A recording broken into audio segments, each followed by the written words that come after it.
अस्सलाम वालेकुम व्यूअर्स, मैं हूं शाकिर सोलंकी। व्यूअर्स, फेटफ के हवाले से अहम ख़बर शेयर करता चलूं कि एक तो पाकिस्तान को ग्रे लिस्ट से निकाला जा रहा है और आज आखिरी दिन था फेटफ का मुज़ाकरात का। तो आज कहा जा रहा है कि किसी भी वक्त आज या कल करें या परसों करें, लेकिन फ़ैसला आज होना है। और फेटफ के जो सरबराह हैं उनकी जानिब से बाज़ाब्ता तौर पर ऐलान मुतवक्का है। पाकिस्तान के लिए ये बहुत बड़ी ख़बर है और मईशत के हवाले से भी ये बहुत बड़ी ख़बर है।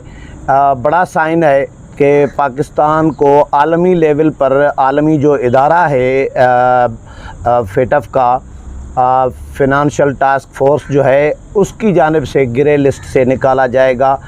पाकिस्तान को ब्लैक लिस्ट में धकेलने की कोशिश की जा रही थी आलमी सतह पर भारत की जानिब से, और ये 4 साल से मामला लटका हुआ था।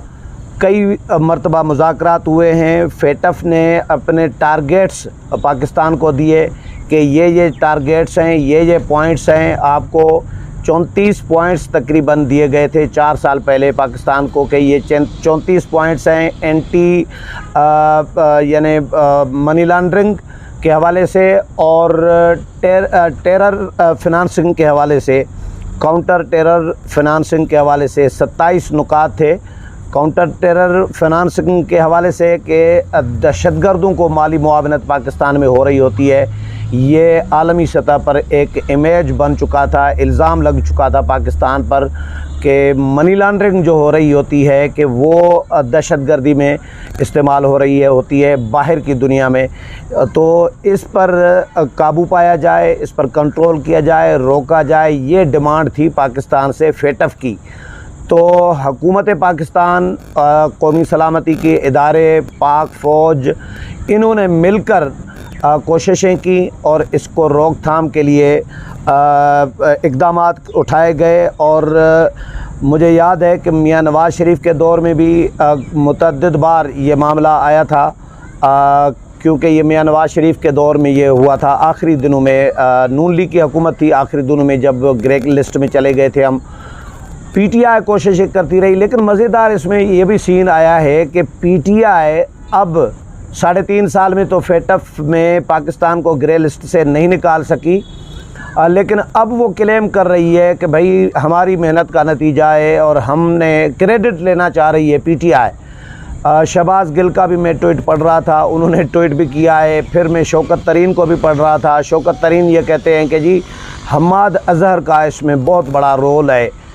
हम्माद अज़हर एक इंडिविजुअल हैं शौकत तरीन साहब, ये इदारों का रोल है। ये हुकूमत पाकिस्तान, रियासत पाकिस्तान, कौमी सलामती के इदारे, पाक फ़ौज, इन सब की मुश्तरका कावशों और मेहनत और इक़दामात का नतीजा है, जिसके जो पाकिस्तान जो है आज ग्रे लिस्ट में से तकरीबन फ़ैसला हो चुका है। जो तवक्कुआत ज़्यादा की जा रही है, सिर्फ अनाउंसमेंट अब कब से हो रही है, लेकिन ये कहा जा रहा है रियासत पाकिस्तान की जानिब से कि अक्टूबर में बाज़ाब्ता तौर पर अक्टूबर से पाकिस्तान जो है वाइट लिस्ट में, ग्रे लिस्ट से वाइट लिस्ट में पाकिस्तान शामिल होना शुरू हो जाएगा। और इक़दामात भी इस हवाले से अक्टूबर से शुरू हो जाएंगे। लेकिन ग्रे लिस्ट से आज तकरीबन पाकिस्तान, आप ये कह सकते हैं कि ग्रे लिस्ट से पाकिस्तान को निकाल दिया गया है। और उसमें ज़ाहिर है ग्रे लिस्ट और ब्लैक लिस्ट, ये ग्रे लिस्ट होती है एक होल्ड वाली पोजीशन। वाच लिस्ट में जिस तरह अंडर ऑब्ज़र्वेशन पाकिस्तान को पर नज़र रखी हुई थी आलमी दुनिया ने कि पाकिस्तान क्या इक़दामात कर रहा है, दहशतगर्दी को फ़रोग़ दे रहा है, मनी लॉन्ड्रिंग के ज़रिए, कुछ और तरीक़ों से। तो जो इक़दामात उन्होंने उठाने के लिए पाकिस्तान को कहे थे, वो पाकिस्तान ने पूरे इक़दामात उठाए हैं। और जो टारगेट्स दिए गए थे वो टारगेट्स पाकिस्तान ने अचीव करके दिखाए हैं, जिस पे पाकिस्तान ने उनको मुतमईन किया है। अब फेटफ की जो टीमें हैं वो पाकिस्तान का विज़िट करेंगी, ऑन ग्राउंड देखेंगी कि क्या यहाँ पर क्या हो रहा है पाकिस्तान में।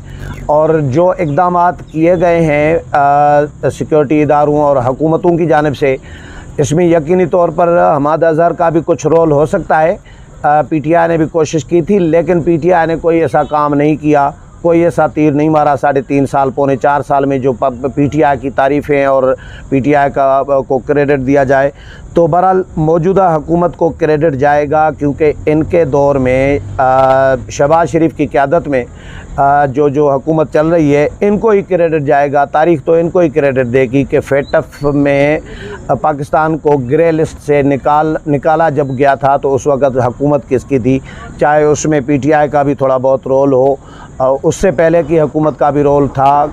मुतअद्दिद बार कोशिशें हुई हैं पाकिस्तान की जानिब से, लेकिन क्योंकि फेटफ जब तक मुतमईन नहीं हो रहा था तब तक तो पाकिस्तान को ग्रे लिस्ट से नहीं निकाला जा रहा था। जिस तरह अमेरिका डू मोर का मुतालबा करता है, फेटफ भी इसी तरह पाकिस्तान से यही मुतालबा करता रहा है कि डू मोर, अभी मज़ीद इक़दामात करें, अभी मज़ीद इक़दामात करें, अभी और सख्त इक़दामात करें। तो मेरे पास ख़बर आई है कि इक़दामात क्या किए गए हैं वो मैं आपके साथ शेयर करूँगा। एक तो टेरर फिनांसिंग के 27 में से 27 ही पॉइंट्स पर जो है अमल दरामद किया गया है पाकिस्तान की जानिब से, जो फेटफ ने कहा था। दूसरा, मनी लॉन्ड्रिंग के हवाले से 7 पॉइंट्स दिए गए थे कि इन पर कंट्रोल करें, ये इक़दामात उठाएं, और 7 ही पॉइंट्स जो है टारगेट्स जो हैं वो अचीव कर लिए हैं, अमल दरामद कर लिया है। तो दोनों एक्शन प्लान्स जो थे फेटफ के, इनको मिलाकर 34 तकरीबन नुकात थे मुश्तमिल था ये फेटफ का जो एक्शन प्लान था। और काउंटर टेररिस्ट फिनांसिंग पर मबनी जो एक इस एक्शन प्लान को तकरीबन 4 साल की मुसलसल जो है कोशिशों और जदोजहद के बाद ग्रे लिस्ट से वाइट लिस्ट की तरफ जो है गामज़न किया गया है। इसमें जी कहा जा रहा है कि सिक्योरिटी इदारों ने उस वक़्त सिक्योरिटी इदारों ने कोई 30 महकमे जो हैं, वजारतें, महकमे, एजेंसीज़, इनकी कोऑर्डिनेशन का एक मेकनिज़म बनाया था पाक फ़ौज ने भी, और ये इक़दामात करके फिर इन्होंने टारगेट्स अचीव कर लिए हैं। पाकिस्तान ने अपना 2021 का जो एक्शन प्लान था फेटफ की तरफ से मुकर्रर करदा जो टाइमलाइंस थी, यानी 2021 में फेटफ ने कहा था पाकिस्तान को कि जनवरी 2023 तक ये टारगेट्स अचीव करने हैं, इन नुकात पर आपने अमल दरामद करना है। तो वो वक्त से पहले पाकिस्तान ने, यानी जनवरी 2023 तो अभी आया नहीं है, पाकिस्तान ने उससे पहले ही टारगेट्स अचीव कर लिए हैं। इसमें जी कहा जा रहा है कि मनी लॉन्ड्रिंग के 800 से ज़ायद मुकदमात रिपोर्ट हुए हैं, जिनकी गुज़श्ता 13 महीनों के दौरान तहकीकात मुकम्मल की गई है। FATF प्लान के मुताबिक इस रिपोर्टिंग साइकिल में ज़ब्त किए गए असासों की तादाद और मालियत के खातिर ख्वाह इजाफ़ा ज़ाहिर किया गया, जिसमें 71% असासे ज़ब्त किए गए, 85% असासों की मालियत में इजाफ़ा हुआ।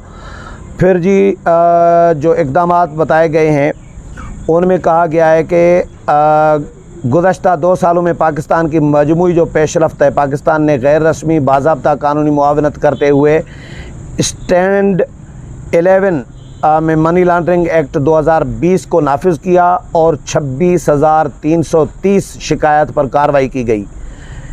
FBR ने रियल इस्टेट एजेंट्स और ज्वेलर्स की तरफ से AML एंटी मनी लॉन्ड्रिंग और काउंटर टेरर फिनांसिंग की तामील की निगरानी के हवाले से गैर मालियाती कारोबार के लिए एक स्पेशल डायरेक्ट कायम किया था।